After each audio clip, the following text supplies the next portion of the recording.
ఈ పొల్యూషన్కి సంబంధించినటువంటి డిపార్ట్మెంట్స్ అన్నీ ఈవిడ చేతిలోనే ఉన్నాయి, మా అక్క చేతిలోనే ఉన్నాయి. ఇక పైసా పట్టు ఫైల్ కొట్టు, పైసా పట్టు ఫైల్ కొట్టు, పైసా పట్టు ఫైల్ కొట్టు, ఎన్ఓసీలు ఇచ్చుకో, అన్ని ఇచ్చుకో, సర్వం ఇచ్చుకో, అన్ని ఇచ్చేసేయాలి. ఎన్రోల్మెంట్లో లేవు, అయిపోయినాయి. శాంతి వచ్చింది ఎన్రోల్మెంట్ అని. ఇప్పుడున్న మంచి మినిస్ట్రీ ఏంటి? ఫారెస్ట్. ఎందుకంటే ఇండస్ట్రీస్కి కావచ్చు, ఇంకొన్ని వాటికి కావచ్చు, ఆ పొల్యూషన్ బోర్డు అవన్నీ కూడా ఉంటాయి కదా కొన్ని కథలు. సో అన్నీ అక్కడి నుంచే మంచి పైసలు వస్తాయి అన్నమాట. ఇక్కడ పొల్యూషన్ ఉన్నా లేదని చెప్పి రాయండి, సంతకం పెట్టండి, ఎన్ఓసీలు ఇవ్వండి ఈ రికమెండేషన్స్ మీద. తీస్తాం, త్వరలో అన్నీ వస్తున్నాయి డేటా. ఇక డేటా బయటికి వచ్చిందంటే టాటా చెప్పి పోవాల్సిందే, ఇక టాటా బాయ్ బాయ్ అని చెప్పాల్సిందే. ఇంకా వీటి మీద స్టోరీలు ఎప్పుడు చేయాలంటే ఇంకా పగడబంది. ఇప్పుడు లేవని కాదు, ఇప్పుడు కూడా ఉన్నాయి, సరిపోతాయి అవి. కానీ ఇంకా డీప్గా ఎట్లా ఉండాలంటే ఇక ఉక్కిరి బిక్కిరి అయిపోవాలి. ఆ సబ్జెక్టు అంత పర్ఫెక్ట్గా డీటెయిల్స్ పెట్టుకొని మాట్లాడాలి, లోతుగా పరిశీలించి. సో ఇట్లా మీ వ్యవస్థలో ఇది ఒక శాఖ గురించే మనం మాట్లాడేది. ఇంకా ఇప్పుడు దీని అర్థమైంది, కాంగ్రెస్లో ఉన్నటువంటి మంత్రులందరూ కూడా ఇదే పనిలో నిమగ్నమై ఉన్నారు.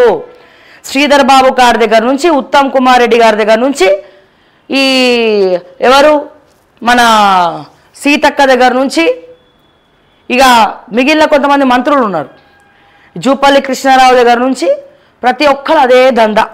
వాళ్ళకి అర్థమైపోయింది నెక్స్ట్ గవర్నమెంట్ రాదు, ఉన్నంత దోచుకో, దొరికినంత దాచుకో, ఇప్పటికే మాకు ఏజ్లు వచ్చేసినాయి, మేము మళ్ళీ పోటీ చేసిన ప్రజలు మాకు ఓట్లేరు, సో అందుకని చెప్పి సర్వం మనం తీసేసుకుందాం, తర్వాత సంగతి తర్వాత. ఇది 4 మూటలు వెనకేసుకొస్తే మా తరతరాలన్నా బాగుపడతాయి, తరతరాల తరగని చిరునామాలాగా ఉంటుంది అని చెప్పి మెంటల్గా ఫిక్స్ అయిపోయినారు. ఇప్పుడు శ్రీధర్ బాబు ఉన్నాడు, మళ్ళా నుంచి ఉంటే గెలుస్తాడు ఆయన? గెలవడు. ఉట్టి మాటలు తప్ప పని చేసేది ఏమి ఉండదు. ఇక కొద్దో గొప్ప అడ్మినిస్ట్రేషన్ ఈ మాత్రం అన్న వెళ్తుంది,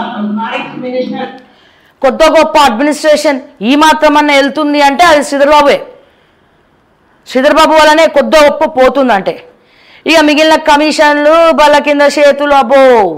ఈ రంగారెడ్డి జిల్లా క్రషర్స్ దగ్గర పైసలు వసూలు కారు దగ్గర నుంచి 4th సిటీ వరకు, ఈ టీఎస్ఐఏసి వరకు సర్వం శ్రీధర్ బాబు. ఇంతకుముందు లేకపోయేది, ఇప్పుడు మొత్తం తీసుకుంటుండు. ఆయన కూడా దిగజారిపోయిండు, కమిషన్స్లలో ఆరితేయిండు. వీళ్ళందరూ తీసుకుంటారు, నేను ఎందుకు తీసుకోవద్దు, నేను మొత్తం తీసేసుకుంటా, సర్వం దోచేస్తా, నెక్స్ట్ టైం నేను మంత్రిని, ప్రజలు నన్ను గెలిపారు. ఇప్పటికే 5 సార్లు నా ఫేస్ చూసి బోర్ కొట్టేసింది పబ్లిక్కి. మనం ఒక బస్ స్టాండ్ కట్టియలే, మనం ఏం కట్టియలేదు, ఆ మంత్రిని మొత్తం డెవలపే కాలేదు, మనం ఉట్టి మాటలు చెప్పుడు తప్ప ఏం చేసేదేం లేదు, నమ్ముకున్న వ్యక్తులు కూడా ఏం చేయం మేము అని మెంటల్గా ఫిక్స్ అయిపోయి, ఇక అట్లీస్ట్ మా పిల్లలు ఆ పిల్లలు అన్న బాగుపడాలని చెప్పి ఆస్తులు కూడబెట్టుకుంటున్నారు.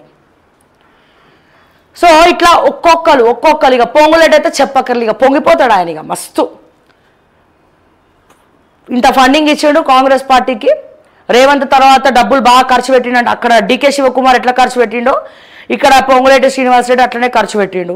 అదే రకంగా ముందే డీల్ రాసుకున్నారు, బిల్స్ పాస్ చేయాలి నేను ఖర్చు పెట్టినా కాబట్టి అని చెప్పి. పుక్కట్లు ఏం పెట్టలే, ఖర్చు పెట్టిండు, మళ్ళీ బిల్స్ ద్వారా తీసుకున్నాడు.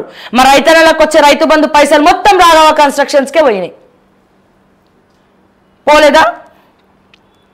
ఇక ఒక్కొక్క ప్రతి ఒక్క మంత్రి ఇక అదే పని చేసుకుంటా ఆరితేరి ఉన్నారు. బట్ నిజం నిలకడ మీద తెలుస్తుంది, ఇవన్నీ తాత్కాలికమే.